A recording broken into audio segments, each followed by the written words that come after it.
Hello, everyone. Welcome to the Write or Die Show. I am your host, Randi-lee. On today's episode, I am going to be talking to Kristina Rienzi. Welcome, Kristina. Super excited to have you on the show. I'm so excited to be here. I can't wait to chat with you today.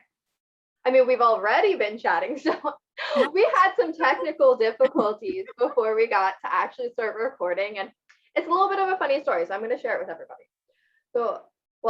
To be honest, I lost track of time because I was really trying to get my eyeshadow to match. I was working really hard. Until then I go, oh crap, and I run and get my computer. But then of course my computer decides that it needs to update and clean and do all this other stuff that another doesn't ever do.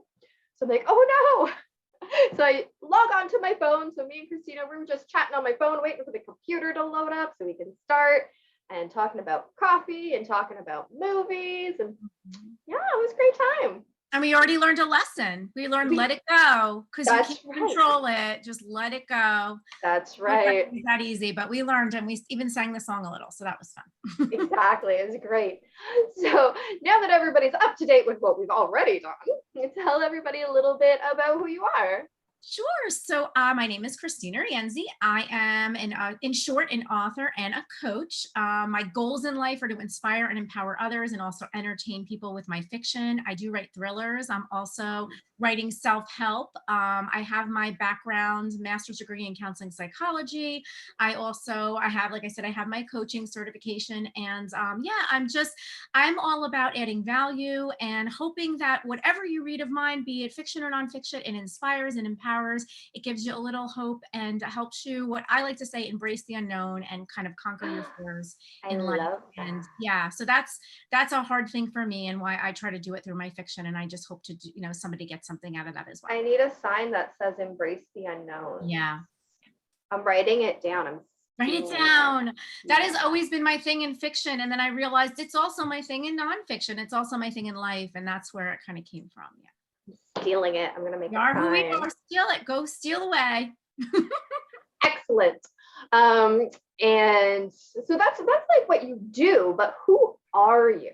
Who am I? Oh, wow. Interesting. Yeah, so I am someone who is, has had a really hard time in life with being afraid. I've really grown up being afraid, and really not the way that like I was raised or anything like that. I don't know if it was innately and probably part biological. And I know this is a mental health conversation we're going to have. So I think part of it is the biological and the life events that kind of pushed me down the road of fear. But yeah, I kind of grew up being afraid of everything. I was a real rule follower, a really good, I liked an introvert. I really like to be alone. I get my energy from being alone. I do enjoy socializing, but it takes a lot of energy out of me. That's the difference between an introvert and an extrovert, is where do you get your energy from? I get mine from being alone, from writing, from just downtime, sitting in the yard, things like that. So yeah, I'm an introvert. I'm a mom, a new mom to a little girl who I'm learning all about life that way. And children teach you a lot more than you teach them, quite honestly. Oh yeah. I'm a perpetual work in progress. I'm always trying to learn and grow and change. And I'm also human, which means I make mistakes. I fall off the wagon. I have all the emotions like every other human. And I am just trying to learn how to honor them and to be a good person and to show up in life the way I want to show up. And hopefully along the way, I'm there to inspire and empower others. And all that fear-based stuff where I kind of really am afraid of a lot of things, I push myself to embrace life, embrace the unknown, and understand those fears so they don't take over my life and take control of my life. I love that. And that's the perfect segue into our mental health conversation. So being scared of everything, that's anxiety, right? Yes. And yes. Mm-hmm. When did you notice that was such a big part of your life? So it's funny. I was always somebody as a child. I was an only child, and I had a very loving parents. I have no complaints. I'm sure there's some childhood trauma in there like we all have, but there's nothing big to point out, except I noticed because I was an only child that I was like a problem solver. So if something would come up in the home, I was like, I wanted to help. I was a helper.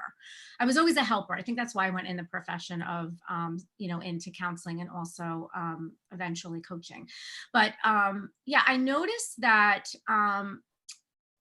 not being able to control the outcome gave me a lot of anxiety, because I realized no matter what I did, sometimes you have no control over what happens. And that felt like that was kind of a fear of mine, of not being able to like do what I intended to do. Also, being in mental health and being very eager to help others, I realized, because initially when I worked in mental health, I was a therapist and I worked with chronically mentally ill. And unfortunately, the population that I worked with, you know, I was really there to help them live the best life they could live and to be there to support them. But I wasn't curing them. And Mhm. that for me was very upsetting and disturbing. And I felt so much, I consider myself an empath and also a highly sensitive person. And I internalized that a lot. And also being around people who I cared for as a counselor, but also was trying to help. And it wasn't their fault that they couldn't, you know, some of the things that they needed to do to live a good life, the life that would make them happy, was very difficult for them. And I guess I was just too young and inexperienced in life to truly grasp that. And I took it as a personal like failure and also internalized it.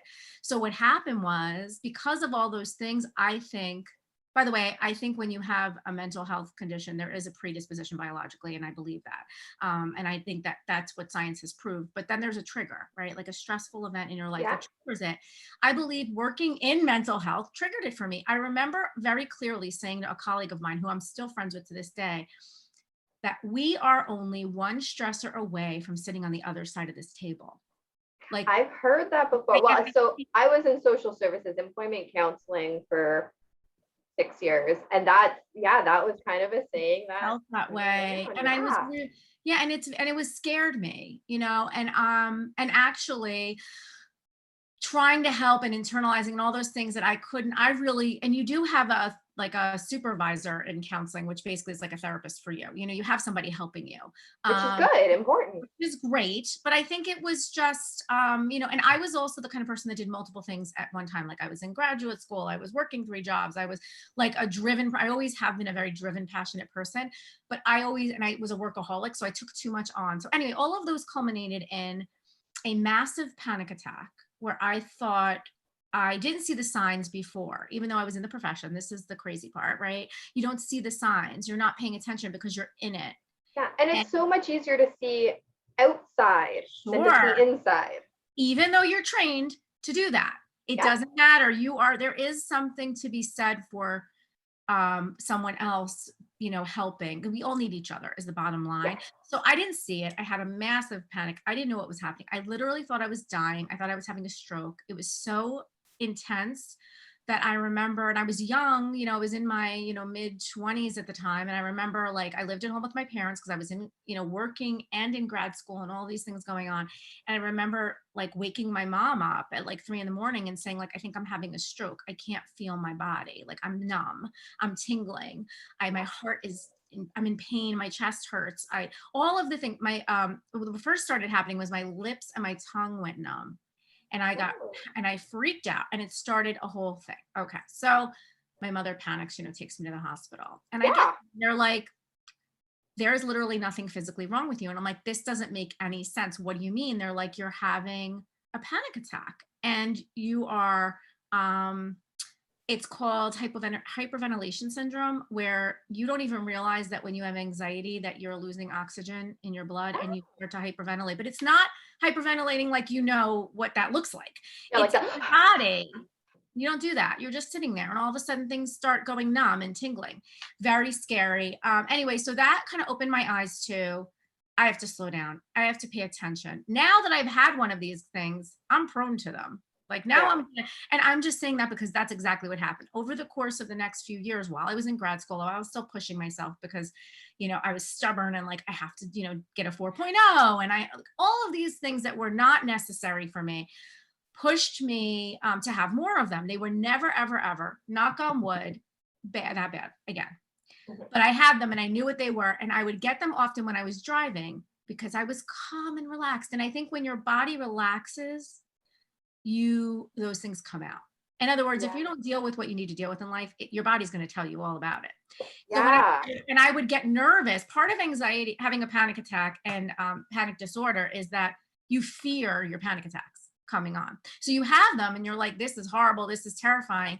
And then it's gone and you have a fear of it coming back. When is it going to come back? Am I going to be alone? Am I going to be driving? So now you have double the things to worry about, because you're Correct. worrying about all the regular stuff, and then you're Yes. worrying about the panic attack. Having a panic attack. And then also the aftermath of that. Or is it really a panic attack, or am I dying? Am I having a heart? Because the thing about anxiety, and I guess many mental illnesses, is that you, in the moment when you're experiencing an event, you aren't able to most oftentimes identify that you're experiencing that event. Your brain kind of, that part of your brain kind of shuts off. And all of a sudden it's, am I having a heart attack? You assume it's not anxiety. Am I having a heart attack? Am I having a stroke? What's wrong? To this day, I don't get them often, but if I now, it doesn't get to the point of a panic attack, but I will get anxiety. Actually, I have had a panic attack recently, but we'll get to the point of anxiety where I start to feel it. I try to catch myself in the beginning and say, this is just anxiety. It's okay. Let it ride out. It's going to be like 15 and 20 minutes. It's going to fly through you. We'll deal with it later. If I don't catch it, my mind starts to interpret things completely differently than reality. And I need a partner like my husband, thank God. My dad, I have people in my life who have had anxiety and understand. Okay. And kind of go, it's anxiety. And I'm like, just talk me out of this. Cause I feel like I'm having a stroke. I feel like I'm having a heart attack. I know it's anxiety, but my body isn't responding. So it is a real thing. It is a real thing. And it is, I know people a lot of times will say things like, I'm having a panic attack, or I have anxiety. And anxiety everybody has. Like everybody can, it's a feeling, right? But a panic attack isn't just like, I am really worried and freaking out. It's a physiological reaction to an overwhelming amount of stress and fear. And it's a sudden onset of literal terror where you have impending doom, bottom line. And that's what a real panic attack is. And if you have one, you're not going to know that's what it is at first. You're going to think you're dying. Yeah. And once you realize you're not, and you recognize it, there's work to be done. Yeah. I mean, there is work to be done. Yeah. So I actually, in my family, there's 2 people that I know of that have had panic attacks. So when I was a teenager, my brother had a panic attack. We didn't, like I said, we didn't know what it was. So my brother was probably 18, 19. I would have been 14, 15. And it was just him and I home. My mom was at work, stepdad was at work. And my brother starts freaking out. He's like, my chest, like I can't breathe. It hurts. And like, I think I'm having a heart attack. He called 911. Sure, that's what you do. Because he had no idea what was going on. And you should do that, because what if you are having a heart attack? And that's exactly that's where the cycle begins. Exactly. So they came, found out, it's a panic attack. And so great, we know what it is. And then the other person that I know is actually my son. So people don't like to believe me when I say this, but he had his first panic attack when he was 5 years old. It could happen. Yeah, but people don't want to believe that kids have those kind of issues, right? Yeah. But they do. So I remember, again, 5 years old, and he's like, Mommy, my chest hurts so much. Why does it hurt? And I'm like, you're 5. Why does your chest hurt? Are you having, like, what is wrong with you? You're 5. So we take him to the hospital. They do the, what's it called, EKG thing. Again, like, there's nothing physically wrong with you. So then, and there was no diagnosis at the time, whatever. And it happened again and again. Like, my son has had a lot of panic attacks over the years. So once we did realize that it was panic attacks linked to an anxiety disorder, now, like you said, when he starts doing that, he's got me, his dad, other people around going, it's anxiety.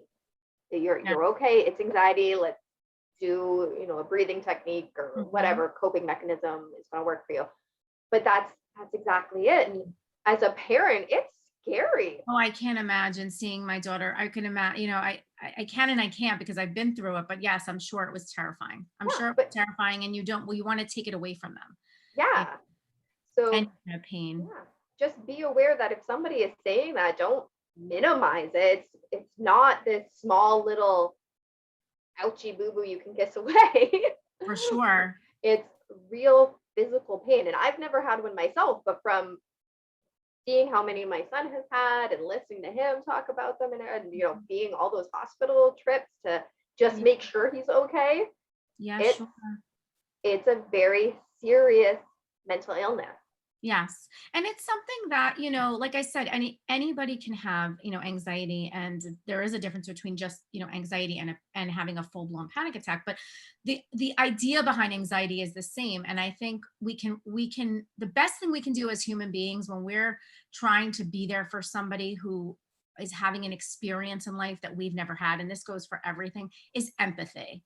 Relate to the emotion of it, be there for them, listen, comfort, that's what you can do. You may never have had this same experience, but you can say, I'm here for you. How can I help? What can I, here I am, like, talk to me. I have friends who have them, and we call each other, and I'll be immediate. I'm having a panic attack. Okay, let's talk to me.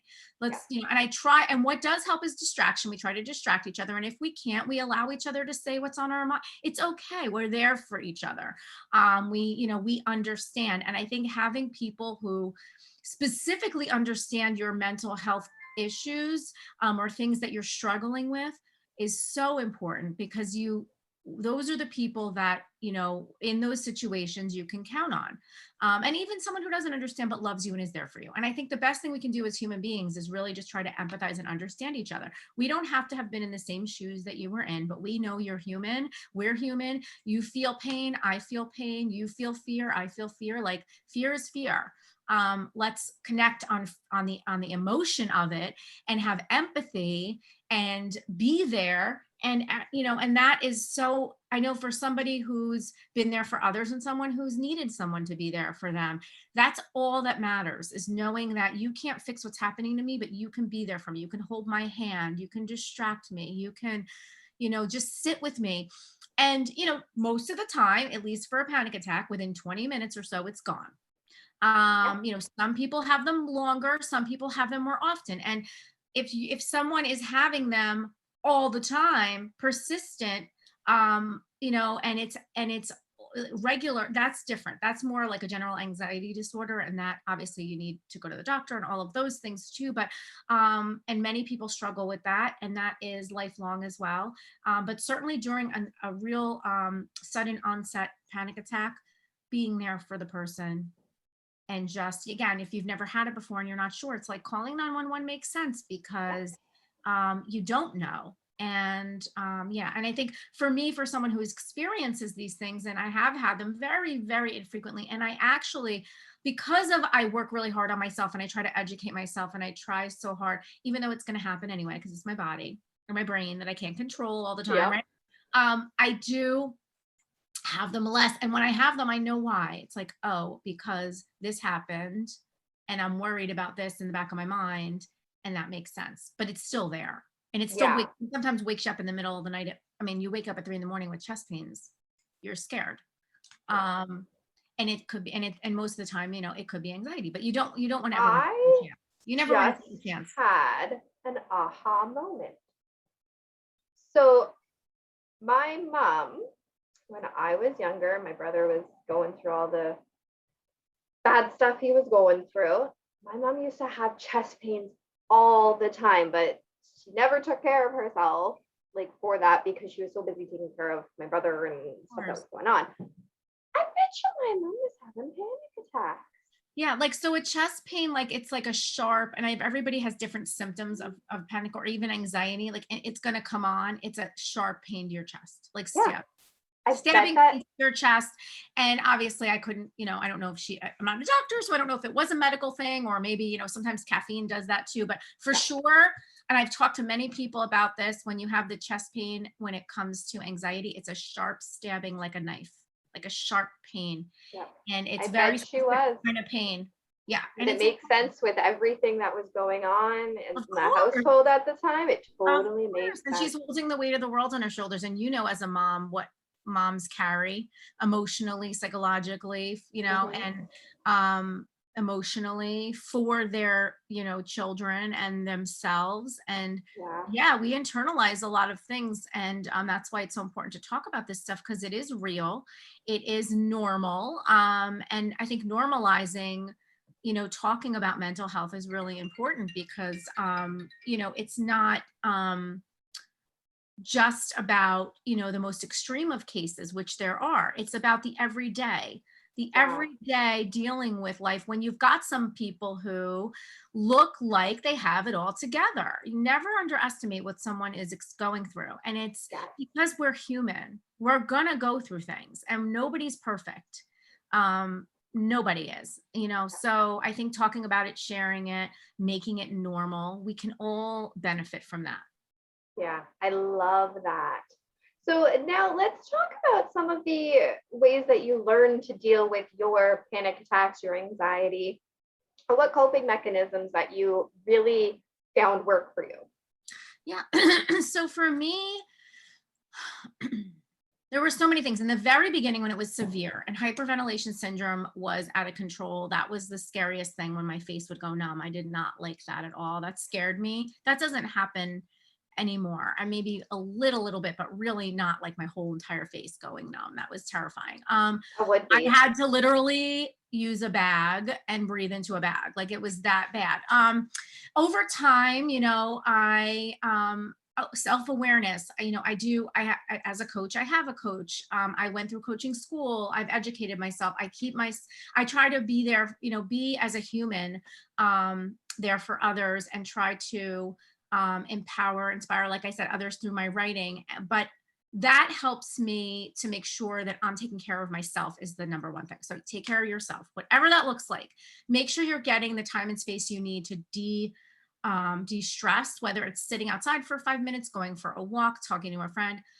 That's preventative, right? Eating, sleeping, all that stuff. Listen, we're not going to do it all the time, but like, if you find yourself frazzled, like, stop and just go, like, what am I not getting? Am I hungry? Am I tired? Like, do I need to walk away from my computer? Do I need to put social media on hold? I've dropped off social media so many times just because I needed a break. It's okay.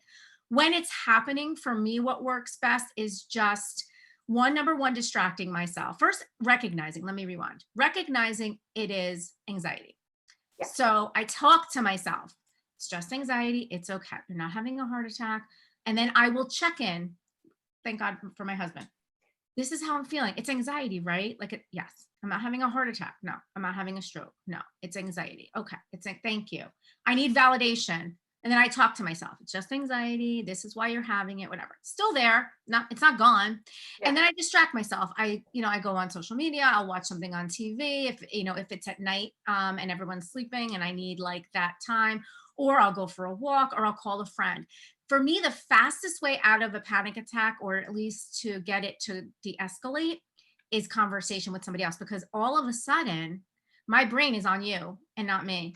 And what Ah. happens with anxiety is you're so focused on what's happening to you and you're inward, that you're analyzing everything, and it becomes overwhelming, and it feeds the anxiety and makes it stronger. You don't realize that's what's happening, but it's like an automatic thing. You're just like, oh my God, this is at my arm hurt. I have a sharp pain in my chest.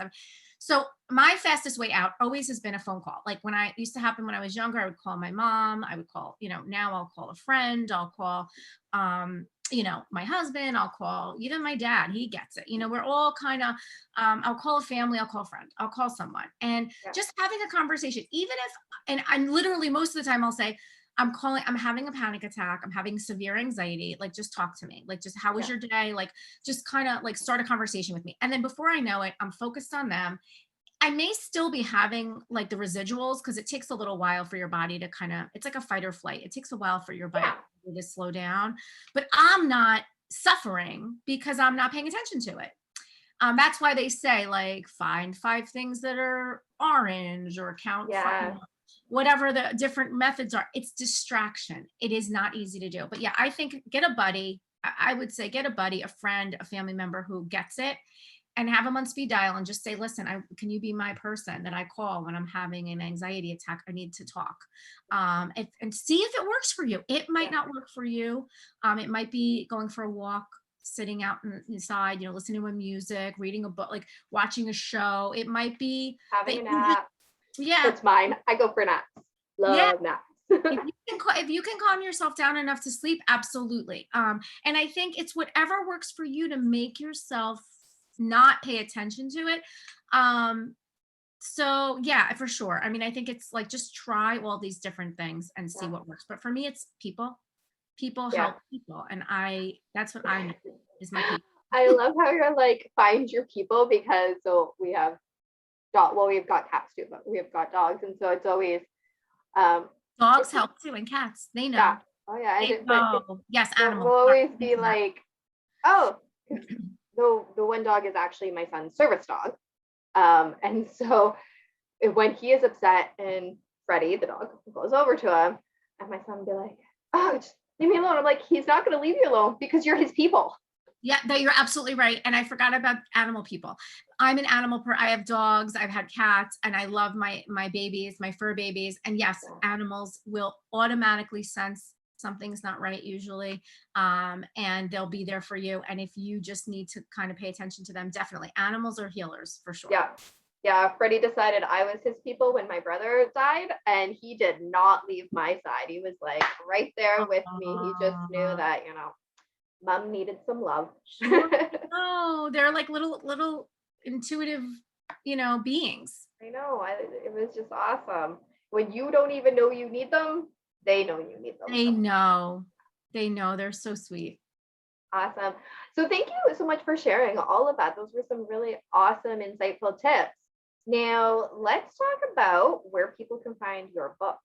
And Sure. So my website is where I live. I live at my home on the web is my website, KristinaRienzi.com. And so if you go there, you'll find my newsletter, which it's a biweekly, I send a biweekly email, inspirational email, just about getting through life. And hopefully it kind of brightens your day or helps you get through something.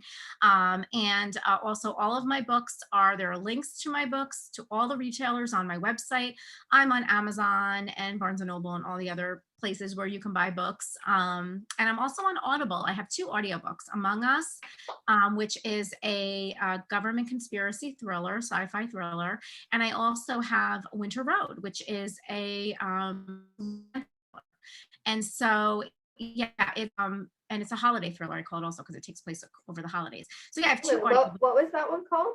So it's Among Us and Winter Road. They're both audiobooks. I And love audiobooks, and I was just looking for a new one, so I'm right there. yeah, check them out. See what floats your boat. I always tell people if it's something you like to read, try it. Maybe all of my other books are and paperback and all that. And I want to get everything into audio, but I'm starting. Audio is my favorite, medium for reading these days because Yeah. I really love to enjoy for me, it's about the picture in your head and it's the experience. And I just really, truly enjoy audio.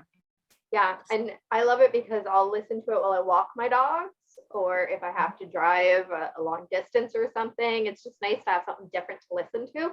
So I love audiobooks. I've been trying and failing, but I'm still trying to get my books into Audible. And I had recorded all the chapters, but then I find out that only 2 out of the 8 chapters I recorded were up to par for Audible. And I'm like, damn it. Now I got to learn how to do this other stuff. I know. And I was lucky enough to have Among Us went through ACX University. It was a tool that was used to teach other authors how to do nice. audio. So I was very lucky that we did a video series and everything that they sourced my narrator, which was awesome. I have a really great narrator for that. And then the person who helped with the video part of ACX is also a narrator for Audible. And I used Chris Shula for Winter Road and Lewis Arlt for Among Us, both amazing, fantastic narrators.